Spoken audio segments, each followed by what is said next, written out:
다양한 동물의 생태를 살펴보고 그 속에 담긴 과학을 발견하는 시간, 과학관엽 동물원입니다. 이동은 기자 나와 있습니다. 안녕하세요. 네, 저희가 지난 시간에 개에 대해서 이야기 나눠봤잖아요. 저는 원래도 개를 좋아하지만 그 이후에 더욱더 관심이 생기면서 꼭 한번 키워보고 싶다라는 생각이 들더라고요. 네, 저도 이제 지난주에 방송 이후에 주말에 이모가 놀러 가셔서 그 이모가 키우는 강아지를 저희가 좀 돌봐줬거든요. 네. 집이 가까워서. 가서 먹이도 주고 하니까 어머니가 너무 귀엽다고 이뻐하시는 거예요. 네. 그래서 제가 그럼 우리도 키우면 어떠냐 이렇게 물어봤더니 그건 안 돼. 이렇게 말씀하시더라고요. 안타깝네요. 아무래도 저희 집은 좀 키우기 어려울 것 같아요. 네. 네. 이 반려동물에 관한 관심이 어쨌든 많았지만 또 방송을 하면서 저 역시도 이제 반려동물을 키우고 싶다 이런 네. 생각들이 많이 들더라고요. 근데 오늘은 이제 이 강아지만큼이나 인기를 많이 끌고 있는 반려동물이 또 있죠. 네. 고양이에 대해서 한번 이야기를 나눠볼까 합니다. 네, 맞아요. 제 주변에만 봐도요, 고양이를 키우는 분들이 정말 네. 많아요. 사실 요즘에 이렇게 고양이 네. 키우는 분들이 정말 많은 것 같은데 예전에는 고양이에 대한 인식이 개에 비해서 조금 좋지 않았잖아요. 네, 맞습니다. 아마 옛날부터 전해오는 이런 미신이나 전설들이 좀 많아서 그렇지 않을까 생각을 하는데요. 네. 고양이는 이 사람의 능력을 뛰어넘는다고 해서 이른바 영물이라고 많이 불렸었죠. 그래서 네. 이 동서고금을 막론하고 신비로운 대상인 동시에 또 이 두려움의 대상이 되기도 했었습니다. 네, 맞아요. 저는 어렸을 때 고양이는 죽어서도 복수를 한다 이런 네. 말을 들어서 길을 지나가면서 고양이랑 눈을 안 마주치고 지나갔던 기억이 나요. 요즘에도 그래요? 요즘에는 그렇지 않습니다.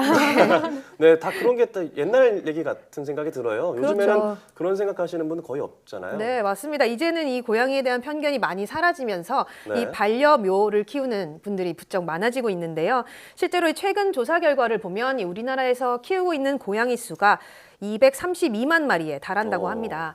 물론 이 반려동물을 키우는 사람 중에 85%는 이상은 이 개를 키우는 것으로 나타나서 아직은 반려견 인구가 압도적이기는 한데요. 네. 아무래도 이 고양이가 전체 반려동물의 22% 정도는 차지한다고 하니까 예전에 비해서는 아주 많이 늘어났다고 볼 수 있죠. 네, 맞아요. 특히 요즘에는 1인 가구가 많이 늘어났잖아요. 네. 아무래도 혼자 사는 분들이 키우기에는 개보다 고양이를 좀 선호하시는 것 같더라고요. 네, 이 우리가 알고 있는 것처럼 흔히 고양이는 독립성이 강하다 이렇게 네. 알고 있잖아요. 네. 또 이 그만큼 강아지처럼 매일 산책을 시키지 않아도 되고요. 또 집에서 조용히 크게 짖거나 하지 않기 때문에 오피스텔이나 아파트에 사는 이 싱글족들한테 굉장히 인기가 있는 것으로 알려졌습니다. 네, 고양이가 워낙 이제 독립적이고 도도해서 흔히 고양이 키우는 사람을 집사라고 하기도 네. 하잖아요. 네, 맞아요. 맞습니다. 그게 또 이 다른 반려동물과는 비교할 수 없는 이 고양이만의 아주 독특한 매력이기도 하겠죠. 네, 맞아요. 그런 거 하면 또 개냥이라고 불리기도 네. 하면서 또 개처럼 친근감을 표하는 고양이들도 많이 있더라고요. 맞습니다. 그럼 이렇게 성격 외에 또 고양이의 신체적 특징에는 어떤 것들이 있을까요? 먼저 이 고양이를 그림으로 그려본다라고 하면은 네. 어떻게 그리시겠어요? 저는 먼저 귀를 그리고 눈, 코, 그리고 수염을 그릴 것 같은데요. 저랑 비슷하네요. 네. 그렇죠. 이 어린아이들도 고양이를 그려봐라 하면은 수염을 가장 먼저 챙긴다고 합니다. 네. 그만큼 이 고양이의 독특한 특징 중에 하나가 얼굴에는 수염인데요.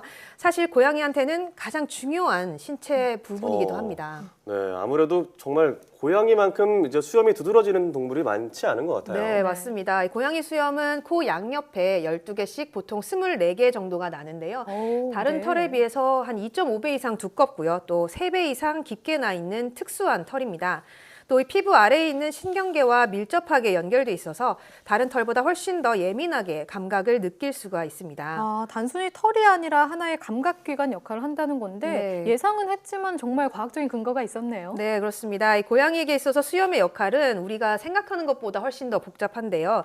일단 고양이는 이 수염으로 주변 환경을 파악할 수 있습니다. 공기의 흐름이나 기압의 변화를 느끼는 것은 물론이고요. 또 주변에 있는 사물의 크기나 모양도 이 수염에서 오는 신호로 파악을 한다고 합니다. 네. 특히 어두운 곳에서는 잘 보이지 않기 때문에 이 수염을 이용해서 벽이라든가 장애물을 피해갈 수 있는 겁니다. 이게 어떻게 보면 그런 곤충의 더듬이 역할을 한다고 봐도 되겠네요. 네, 마찬가지로 같은 맥락에서 이 사냥감을 찾을 때도 이 수염을 이용을 하는데요. 그래요? 네, 이 수염을 통해서 전달되는 신호를 이용하면 예를 들어서 고양이가 쥐를 잡았을 때 때 어떤 곳을 물면 이 치명적인 상처를 입힐 수 있다. 이런 아. 것도 이 정확한 지점을 수염을 통해서 파악을 한다고 합니다. 네, 그렇군요. 수염이 그런 역할까지 하는군요. 네. 신기하네요. 그럼 그저 조금 예민한 털의 일부라고 생각했는데 고양이에게 이 수염은 정말 없어서는 안 될 존재라고 봐야겠네요. 네, 그렇죠. 네. 네, 이 수염이 이미 말씀하신 것만 해도 참 많은 기능이 있는 것 같은데 또 다른 기능이 있을까요? 우리가 이 반려견을 보면 보통 꼬리를 보고 이 강아지의 상태, 뭐 기분이 아, 어떻다 느낄 네. 수가 있잖아요. 고양이의 경우는 수염으로도 감정을 나타낼 수가 있습니다. 아, 네. 수염이 이렇게 앞을 향해서 뻗어 있을 때는 사냥을 할 때나 어떤 사물의 이 호기심을 가지고 내가 이제부터 적극적으로 행동하겠다 네. 이런 표현이고요. 반대로 수염이 뒤쪽을 향해 귀 쪽으로 누워 있을 때는 무섭거나 두려운 상태라고 합니다. 또 이 별다른 긴장감 없이 수염이 편안하게 이렇게 아래로 내려가 있으면 고양이가 만족스럽다, 나는 지금 기분이 좋다, 이렇게 아주 편안한 상태를 나타낸다고 합니다. 네, 그렇군요. 이제 고양이를 봐도 함부로 수염을 만져서는 안 되겠어요. 네, 사실 굉장히 중요한 말씀을 하신 건데요. 네. 네, 실제로 이 고양이 수염이 이렇게 감각기관이면서 굉장히 예민하다 보니까 네. 자꾸 닿으면 아무래도 스트레스를 받게 되겠죠. 그래서 이 고양이를 키우시는 분들은 밥이나 물을 먹을 때도 고양이가 이렇게 그릇에 네. 수염이 닿으면 힘들어한다고 합니다. 어. 그러니까 좀 큰 넉넉한 그릇을 이용하는 게 좋다고 하고요. 또 이 고양이의 수염 같은 경우는 절대로 자르거나 뽑거나 이렇게 손상을 하면 안 됩니다. 이 고양이 수염은 털갈이를 하듯이 자연스럽게 빠졌다가 또 이렇게 자라기도 하는데요.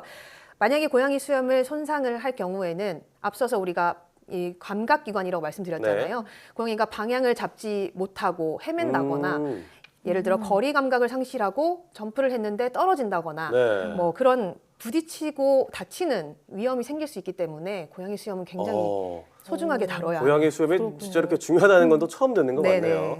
자, 또 궁금한 게 있는데 고양이가 높은 곳에서 떨어져도 딱 안전하게 착지하는 걸 본 적이 있는데 네, 맞아요. 맞습니다. 이게 정말 사실인지 궁금했어요. 네, 제가 이 최근 사례를 하나 들자면 네. 미국 보스턴에서 한 고양이가 이 19층 건물에서 떨어진 사례가 있었습니다. 네. 그런데 이 고양이가 약간의 타박상 외에는 다친 곳 없이 멀쩡하게 살았다고 저 합니다. 고양이인가요? 네, 맞습니다. 이 아주 지금 건강해 보이는데요? 그렇죠. 이 화면으로 보시는 고양이 이름이 슈가라고 하는데요. 지금 보시는 것처럼 저렇게 병원에서도 치료할 부분이 없이 저렇게 멀쩡하게 잘 지냈다고 하는데 이 고양이가 사고 이후에 기적의 고양이로 불리면서 주목을 많이 받았습니다. 네, 고양이가 착지를 잘하는 줄은 알았지만 이 경우는 정말 대단하네요. 네, 그렇습니다. 네, 그 정도로 고양이가 높은 곳에서 잘 뛰어내린다는 거죠? 실제로 이 고양이가 공중에 뜨자마자 이 착지 자세를 취하게 되는데요. 아, 네. 재빨리 이 몸을 뒤집는 걸 보실 수가 있을 겁니다.